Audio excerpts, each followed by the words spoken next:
Hey guys, welcome back to another video. The theme for this video will be self-control. While we often understand self-control through everyday situations, such as denying our craving for pizza or studying for an exam rather than going out, what we're talking about here is self-control from a Christian perspective, which is really different. We will try to show the differences by first looking at how self-control relates to the Peter process, followed by Bible verses that shine lights on the concept. To better understand these verses, we will look at the Greek and Chinese definition of selected words in the verses.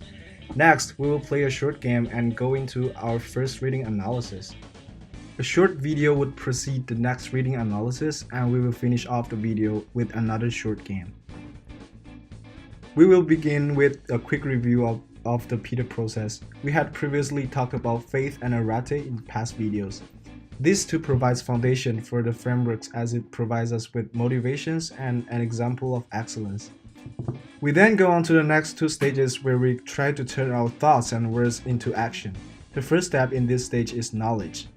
Self-control comes after knowledge and is important because it helps us to stay true to the past stages and reinforce our knowledge. It helps us deny our natural inclinations to slack off and not waste our gifts from God. The first Bible verse has been mentioned in previous videos and is basically an overview of the Peter process. It reads, "For this very reason, make every effort to add to your faith goodness, and to goodness knowledge, and to knowledge self-control, and to self-control perseverance, and to perseverance godliness, and to godliness mutual affection, and to mutual affection love." The second verse more closely relates to our topic and sheds light on what it means to have self-control and what not having self-control looks like. It states, "For the grace of God has appeared that offers salvation to all people.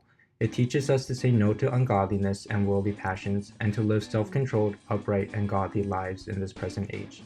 To dissect this verse, we will look more closely at the meaning behind worldly, passion, and self-control. The Greek word for worldly is kosmikos and means belonging to the present earthly world as opposed to the heavenly and future. What's interesting about this word is that it comes from the word cosmos, which we know to mean the universe. When we are talking about worldly, we are thus not simply referring to Earth, but also the vast universe outside of Earth. Heavenly thus refers to something beyond our universe. Worldly in Chinese is 世俗的 and means common or ordinary. The origin of the word is from Mozi, an ancient Chinese scholar. This school of thought requires people to seek intrinsic desire rather than extrinsic desire. So he states that someone who is concerned about worldly things would never discover truth. The next word is pathos and means a suffering, strong feelings which are not guided by God. While today we often say passion in a good way to reference our hobbies and interests, the Greek word shows a much different interpretation. While the word is negative, it is still a gift from God as it allows us to feel. The Chinese word for passion is 情欲, which means human desire and habits. The origin of the word is from Zhuangzi, who taught Taoism. Taoism believes that harmony is the result of natural progress and not forced. So it states that to promote harmony, people should limit inner passions to a minimum. Self-control in Greek is agratia, which means mastery or proceeding out from within oneself, but not by oneself. While we believe that self-control is exhibited through our own power, this translation shows that we ourselves cannot exhibit self-control. Rather, we must lean on the power of God. 克己 is the Chinese version of the word and has a similar meaning to its English translation.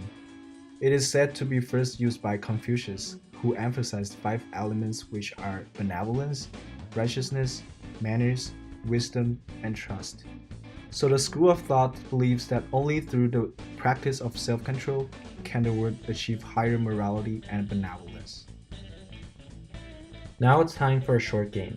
Please get a pen and paper ready. Feel free to pause the video if needed. When we say go, please write down numbers consecutively at a steady pace, starting from 0. If you mess up the numbers or pace, start over. You will have 30 seconds. 3, 2, 1, go.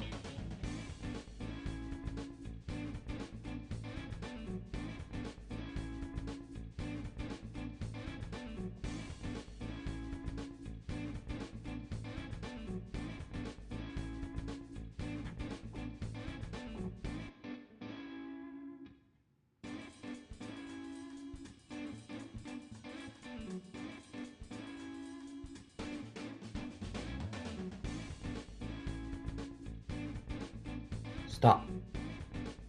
So what did this exercise show us? The speed of our thoughts usually outpace our actions. This exercise is meant to help align our thought process with our hands and show us that self-control in the simplest form can be difficult. Although this exercise may be hard at first, Make It Stick states that repeated, effortful recall or practice helps integrate learning into mental models. So after practicing the previous exercise a few times, we will definitely become better. Obviously, self-control in other situations will be more difficult as we are tested by more difficult problems. But the book says that short-term impediments that make for stronger learning have come to be called desirable difficulties. So even though our journey for self-control will be difficult, it provides us with stronger results in the end. We shouldn't be afraid by how difficult the process of honing our self-control will be. We should also not be afraid to fail, because they aren't signs of failure, but rather proof of progress and effort. Transitioning to the next chapter of the book, it shows that we aren't necessarily the best judges of our own effectiveness. It states that memory can be distorted. Hypothetical events that are imagined vividly can seat themselves in the mind as firmly as memories of actual events. But the good news is that there are ways to combat this. To become more competent or even expert, we must learn to recognize competence when we see it in others, become more accurate judges of what we ourselves know and don't know. We can rely on the judgment of other Christian leaders, and most importantly, rely on the words of God through Scripture to judge our effectiveness. The next article, Christian Self-Control in an Age of Dissipation, mirrors this finding by saying we must continually look to Christ, the author and finisher of our faith, and have faith in his efficacy of his life, death, and resurrection. We must regard ourselves as dead to sin and alive unto God. We must live in dependence on the Holy Spirit's enabling, sustaining, and preserving power. Now we're going to look at a fun short video that shows a lack of self-control in real life.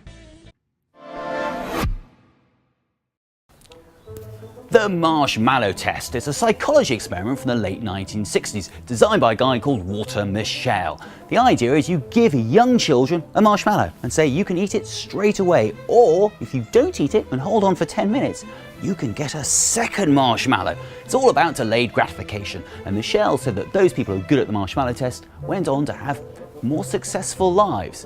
Now we're going to see whether the test works just as well with children of our own generation. We've got Celia, who's 6, and we got B, who is 4. I'm going to give you a marshmallow. If you want, you can eat this straight away, or you can wait for a bit until I come back into the room and you'll get a second marshmallow. Okay? I'll leave it up to you. I'm going to leave the room for a bit. Bye-bye.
Okay girls, how did you do?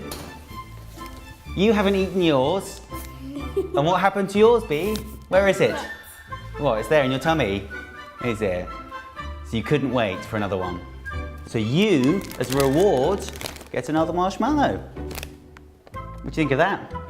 Great.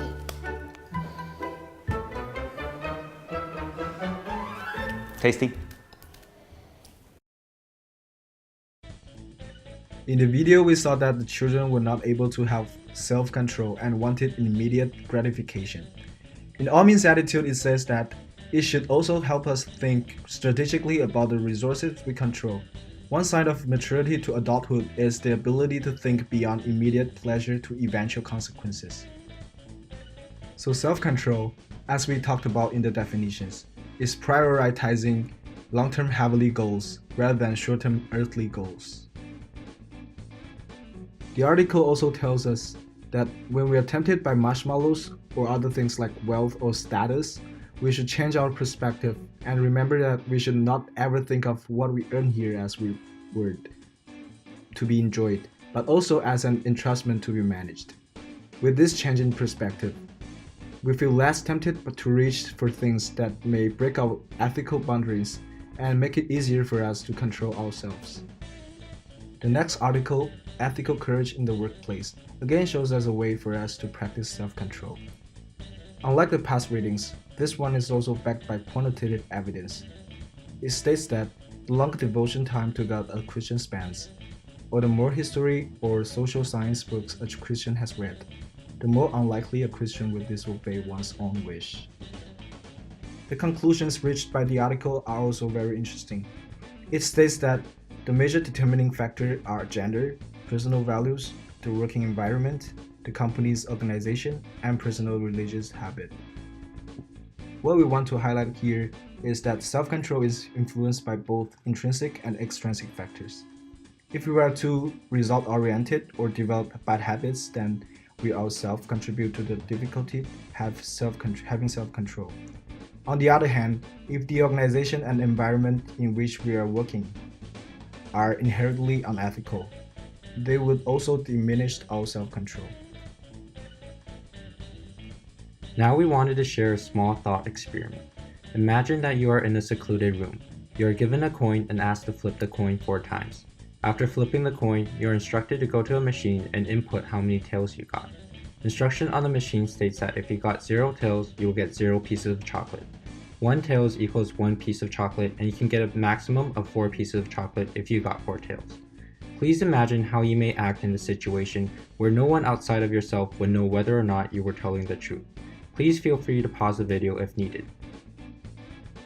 Now imagine how your actions may or may not change in 2 other scenarios. In the first scenario, your professor will give you an A+ if you get 4 tails.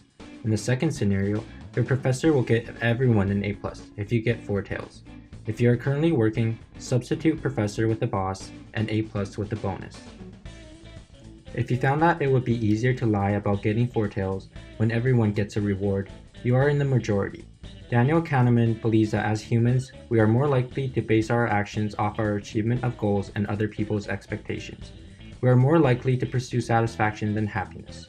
Thus, when others are looking to us to get them an A+, we are more likely to do it even though we know it's wrong. This game is loosely based off an experiment by Alexander Wegner, a professor of the Swiss Finance Institute. This experiment had people in a secluded room flip a coin 4 times as well. After flipping the coin, they were to go to a machine and import their results, for which they would get a monetary reward. He found that when given an incentive, people were more likely to report unfaithfully. He found that 30 to 35% of people would report untruthfully. However, what's surprising is that 60% of people actually told the truth. These people were motivated by their intrinsic values and protective values, which is the price they would pay to not give in. Most importantly, the people with sustained protective values felt better in the end. This implies that when striving for goals, we will experience higher levels of happiness when having self-control and acting ethically. Due to the difficulties of practicing self-control in everyday life, we wanted to share an article called Self-Control, the Leader's Make or Break Virtue to conclude this video. It states that, now more than ever, one moment can destroy in one day your life's work. The essential virtue to prevent this is self-control. You can have all the talent in the world and draw a ton of attention for it, but if your ability is not matched by strong character, you are in a precarious place. The article also shares 3 ways to practice self-control. First, it states that we need to preserve our willpower. Our willpower is like a battery that needs to recharge. Second, we need to create new habits that help us subconsciously act ethically, because in the end, habits eat willpower for breakfast. Finally, we must stay rooted in God. Self-control is not strictly a human enterprise. We are fruits of the Spirit, and we can acquire nourishment and power from the root of the tree. Thank you for watching this video, and we hope that this has shown you what self-control looks like and how it should be practiced in the real life.